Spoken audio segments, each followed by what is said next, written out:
Yeah, so this was fucking great. Like, I thought this was going to be good, because all of my friends with kids told me the Dogman books are actually good, and when people who have kids tell you that kids' media doesn't suck all of the ass, you tend to believe them, because even stuff that's actually good, they generally get sick of because kids watch things like 20 times in a row. But no, this is actually fucking hilarious. And I did not expect it. I expected it to be decent. It looked fun. The animation looked fun.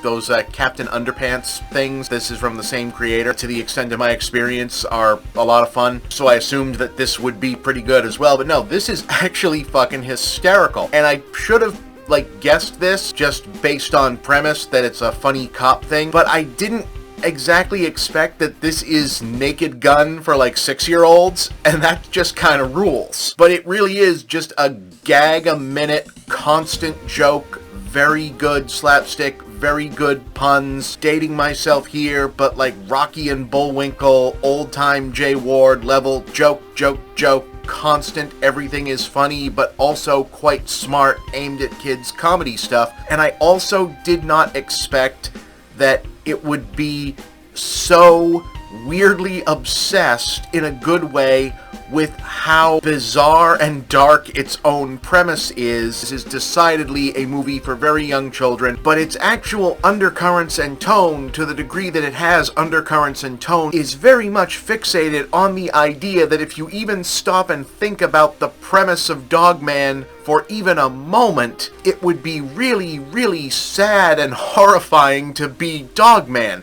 which is not what I expected going to see this feature. Because having only been vaguely aware of Dogman before they decided to make a movie of this, it did not really click in for me until they started running trailers for this, that the actual premise of Dogman, for anyone who, like me, does not have young children, and did not know this, that the premise here is that it's about a cop and a dog who are caught in basically a terrorist bombing by the nemesis of the series, who is an evil cat, the evilest cat, which they keep saying, and is actually, I'm serious, this is really funny shit. Blown up basically half to death, and are saved, in air quotes, by doctors deciding, hey, what if we just sew what is left of the policeman and the police dog together, sewing the dog's head onto the man's body to create a new person.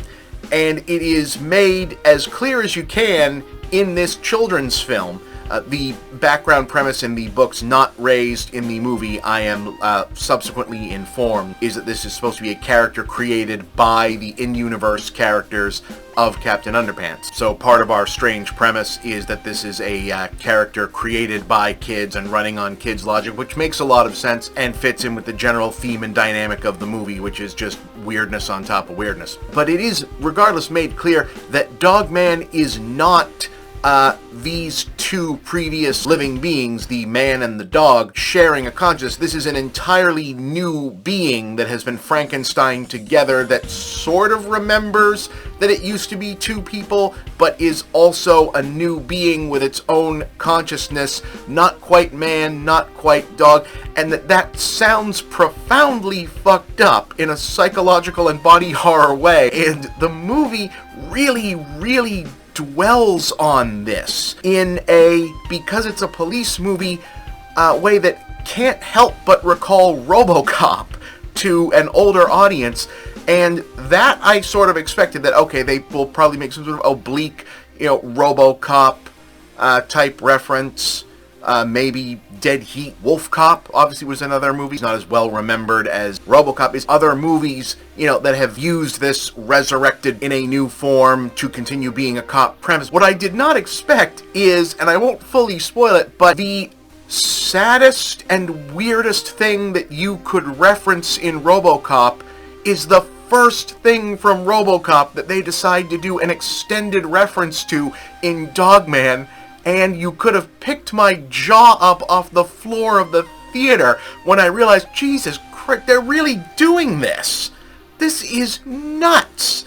And then it goes on for probably one of the longest extended gags of the movie. But it's not a gag, it's a sincere... The fact that it's that, you know, if you're an adult, because what 6-year-old is going to catch that, oh, hey, yeah, that's from Robocop. And it's meant to be a sincere scene about how Dogman is sad about missing his previous life. And this is a recurring theme of the movie. To the degree that Dogman has recurring themes, it's about how its characters most explicitly made clear through Dogman, who doesn't speak, doesn't really have dialogue, and is very much a more psychologically dog than man, who is allowed to continue being a cop and fighting crime by virtue of also having human martial arts and police abilities. And the other characters have to negotiate the fact that they have to, you know, throw balls and play fetch and speak to him on the level of a dog. The running theme of the movie is that all of the characters, from the news reporters that interact with Dogman to his chief to his nemesis, all of them are in their own ways traumatized and alone in the world, and Dogman seems to be an expression of that, made most clear by the condition that he's in. And it is a strange thing to make this the theme of the movie.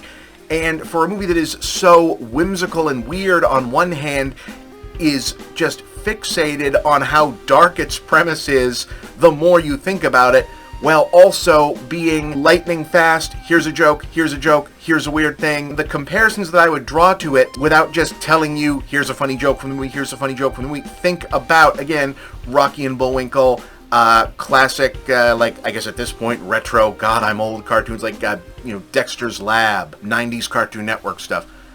Billy and Mandy, that sort of anarchy with a purpose humor. It's very funny, but without, again, because Dogman can't actually talk, it is a lot of just presenting a character to the screen and getting you to empathize with him. He is a dog. It's not difficult. He's a cute character. You understand what he's feeling. The villain, Petey, the evilest cat in the world, gets a lot more dialogue. In some ways, becomes the main character for stretches of the film, has the emotional growth that he can talk about. Ditto the chief character. This is an interesting, fun, wacky, silly, funny movie. If it has a weakness, it's also the strength of it, which is that it feels like a first draft of something. They got every joke that they wanted to get out of however many books they've turned into the movie for this, and said, you know what, it's funny enough, make it before we change our minds and make it more streamlined but less funny, and maybe another pass of it would make it fit together into more of a cohesive flow. But I think the youngest kids that it's aimed at will like it better as this 6 or 7 act movie as opposed to a more cohesive thing. I hope they make another one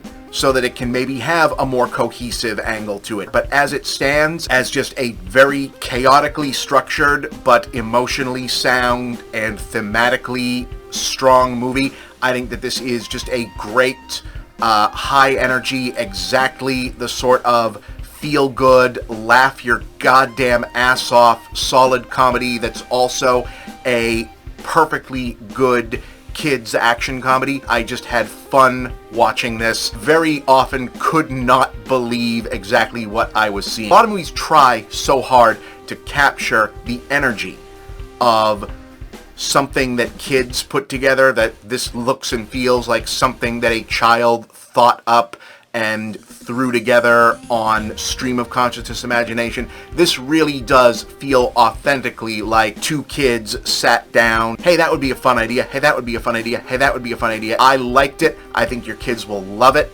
It really does have that as a police comedy. It felt like watching one of the Naked Gun movies, but for kids. And what higher compliment could I pay to a comedy than that? Laughed my goddamn ass off. Dogman, 8 out of 10.